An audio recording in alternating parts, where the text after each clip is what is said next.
পাকিস্তানের সেনাদেরকে এভাবেই ফুল দিয়ে বরণ করে নিচ্ছে দেশটির সাধারণ জনগণ।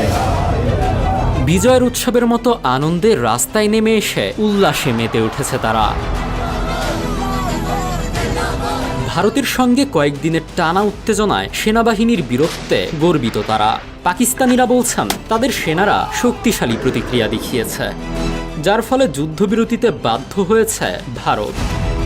যুদ্ধবিরতির খবর ছড়িয়ে পড়ার পর পাকিস্তানের সাধারণ মানুষ রাস্তায় নেমে এসে বিভিন্ন জায়গায় আনন্দ উল্লাস করছেন বলে জানিয়েছে বার্তা সংস্থা এপি।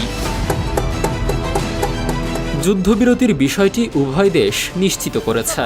খবরটি ছড়িয়ে পড়তেই পাকিস্তানের বিভিন্ন শহরে দেখা যায় ভিন্ন রকম চিত্র। সাধারণ মানুষ রাস্তায় নেমে স্লোগান দিচ্ছেন, উদযাপন করছেন। বার্তা সংস্থা এপি জানিয়েছে, দেশজুড়ে জনসাধারণকে পাকিস্তান দীর্ঘজীবী হোক ধ্বনি দিতে শোনা গেছে। অনেকেই এই যুদ্ধবিরতিকে জাতীয় গৌরবের প্রতীক হিসেবে দেখছেন। উত্তেজনা কমে আসায় স্বস্তির নিঃশ্বাস ফেলছেন অনেকেই। লাহোরের যুবক মোহাম্মদ ফাতে বলেন, আজ পাকিস্তানের জন্য একটি ঐতিহাসিক দিন। আমাদের সেনাবাহিনী সাহসিকতার সঙ্গে জবাব দিয়েছে। এতে ভারত আর এগোতে পারেনি।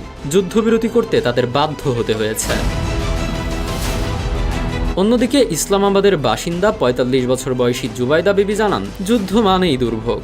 এখন যখন শান্তি ফিরছে, আমার কাছে এটা ঈদের মতো আনন্দের। আমরা জিতেছি।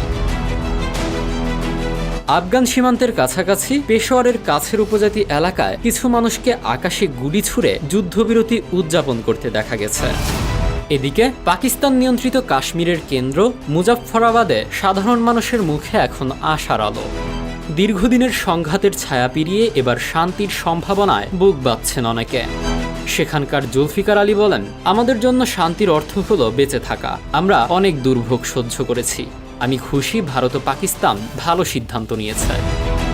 এই অঞ্চলের মানুষের চোখে এমন বিরতি শুধুই সাময়িক নয়, বরং একটি নতুন পথ চলার সূচনা।